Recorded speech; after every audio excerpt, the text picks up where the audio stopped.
fazendo aqui um pequeno ensaio do que vai ser o nosso curso de argumentação jurídica, 12, 13, 15 aulas que eu estou preparando sobre o tema, aproveitando o ensejo da tradução do meu livro de argumentação jurídica, que no Brasil está aí na sua sexta edição, perdão, e que está sendo traduzido para a Colômbia.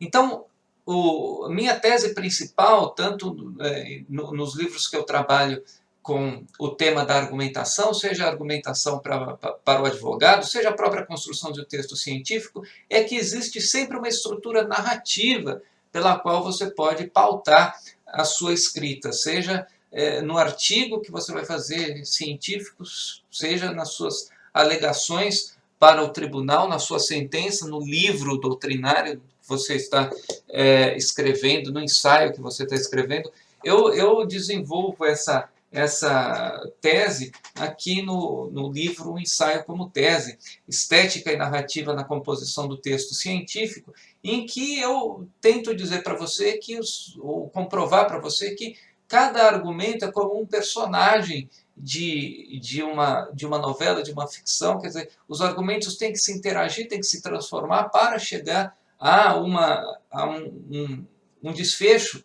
né? Uma transformação. Quer dizer, eles se transformam e chegam a algo diferente do que era antes, e com isso trabalhamos com texto, com ritmo, com escrita. Mas hoje eu queria trabalhar principalmente com um conceito específico, que é o de intencionalidade. Para mim, um conceito central do que é a sua construção textual, é que a maioria das pessoas que trabalham com texto jurídico, pelo menos, científico, pelo menos, tem ignorado no seu conceito teórico, que ajuda a conhecê-lo, né? Quer dizer, a intencionalidade significa que a grande qualidade que meu texto tem que ter é o domínio, quer dizer, é ser intencional, é eu mostrar que sou eu que estou escrevendo, sou eu que estou falando, e que eu sei conduzir o meu leitor.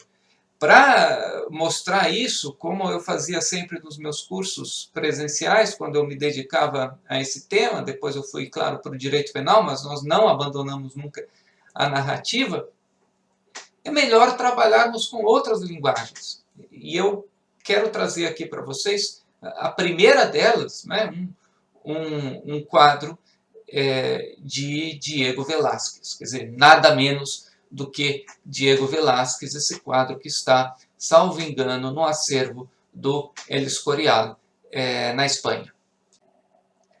Primeiro elemento que eu vou observar é que existe uma relação intertextual, quer dizer, o título do quadro, A Túnica de José, já remete quem está observando a uma história, um background que precisa existir para compreender o que se passa. Afinal de contas, é uma ilustração muito movimentada, é verdade, mas que depende da narrativa bíblica, de que os irmãos de José o vendem como escravo e aí apresentam a Jacó, o pai de todos eles, a túnica de José. A túnica de José cheia de sangue, provavelmente de um animal, de um bode, e que é apresentado para o pai com a mentira de que José estaria morto, quando na verdade, como dissemos, ele está vendido. Então, como o autor faz isso, Velázquez faz isso, em primeiro lugar ele invoca para você uma narrativa que talvez você conheça, mas existe algo muito maior aí na arte dele. Ele direciona primeiro o seu olhar ao que está no centro. Podia não ser exatamente o centro, mas nós nos acostumamos a olhar o centro, mas ele faz também um jogo de luz. E agora, claro, o que aparece mais iluminado é a túnica. E agora você consegue perceber algo lateral. Existe um primeiro jogo de olhares para a túnica, para os personagens, para o que está acontecendo, trazendo movimento a esse quadro, fazendo com que ele narre uma história da forma como o autor quer. Você consegue perceber isso?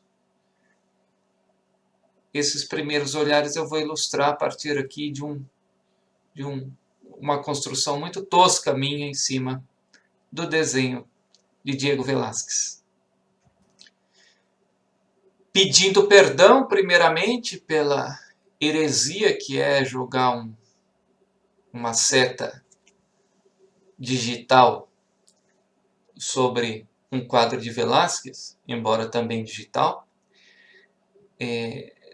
Temos aí uma configuração de olhares que são mais ou menos circundantes, e eu ainda não terminei de demonstrar os olhares. Mas dois irmãos olham para o pai Jacó olha para a túnica, uma das pessoas, que pode ser um irmão também, que estava em casa, o de chapéu, olha para aquele que está fazendo a narrativa sobre a túnica, que está segurando a túnica. Então ele está lá por detrás prestando atenção. Um dos irmãos, simulando, não quer nem olhar, é esse que aparece com o corpo todo, as costas, né, todas desenhadas. Então, pelo não olhar, ele também mostra que existe aí uma narrativa, né, a falsidade dele, como ele exagera o próprio ato de não querer ver aquilo que ele mesmo foi mostrar, aquilo que foi propriamente mostrado. E, claro, muitos outros detalhes de pintura que também são argumentos que estão laterais à narrativa. Então, ele coloca um chão quadriculado, que é específico da Era do Renascimento, mas é também para te humilhar, para dizer como ele trabalha com uma perspectiva perfeita, a pintura do tapete. Quer dizer, isso mais ou menos acontece quando nós estamos argumentando e utilizamos palavras precisas, né? Também fazem parte do nosso argumento a precisão vocabular, como faz parte da narrativa do pintor que ele demonstre muita habilidade na sua arte. Mas vamos voltar então à narrativa. Você percebe agora que tem um personagem à direita de Jacó, que vai inaugurar uma nova dinâmica no quadro. Ele vai trazer uma narrativa subjacente. Veja que alguém ali de vermelho, talvez um irmão, ao lado de Jacó, e eu vou falando devagar exatamente para você ter tempo de observar o quadro com atenção, ele dirige a sua mirada a um lindo cãozinho, talvez um terrier, um fox paulistinha. Não, não é um fox paulistinha, infelizmente, mas é um terrier. E esse terrier, por sua vez, está por desvendar uma grande farsa. Ele dirige o olhar, ou talvez o faro, ao centro do quadro, e ele denuncia que aquele sangue de bode não é o sangue de José. Ele percebe pelo cheiro. Ou será que ele percebe simplesmente a falsidade daqueles que estão chegando? Ele tem uma percepção diferenciada, como todos os cães, e simplesmente está dizendo que algo ali está errado.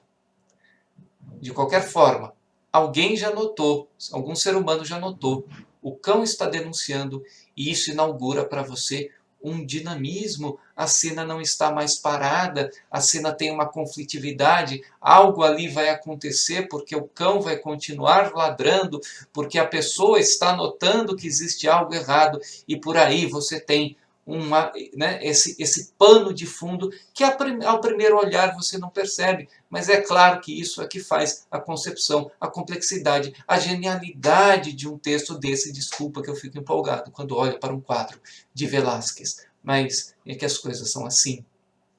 Então, quando eu estudo a estrutura do meu texto, o que é a introdução, o que é cada argumento, quais são os temas que se desenvolvem, que se encontram, quais são os subtítulos, dependendo de como for a estrutura do meu texto, como é a conclusão? Será que eu estou tendo a consciência que teve Velázquez, quer dizer, o pensamento anterior em fazer uma formulação antes de começar a sua representação, que talvez o leitor nem perceba, o admirador da pintura dele nem perceba, mas ele é guiado a isso. Ele olha primeiro para o centro e aí por cima aparece a narrativa, a história mentirosa que está sendo contada, quer dizer, a túnica é o centro e a partir da túnica então se desenvolve a história de cada um dos irmãos e aqueles que acreditam nele e de repente aparece alguém que dirige o olhar para baixo e embaixo vem o cachorro,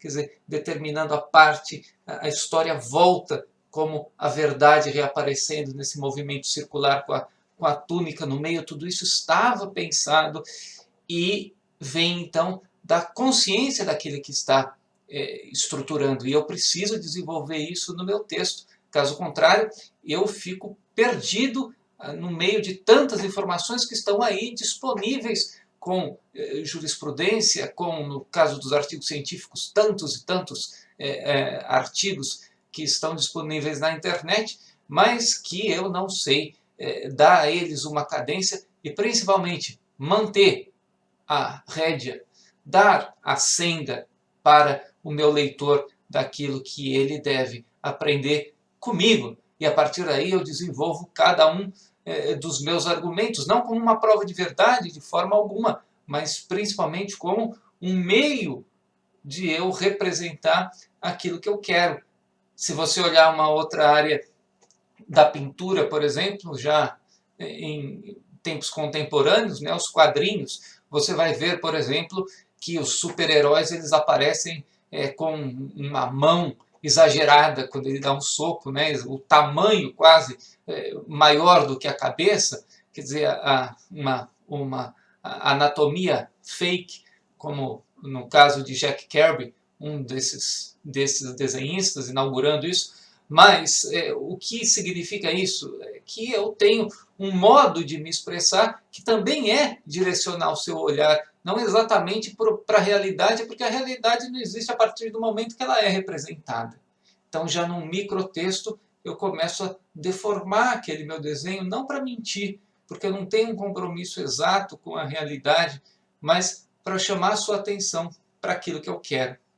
Nesse ponto, eu começo a compreender o que é a minha argumentação. Consciência, intencionalidade e habilidade.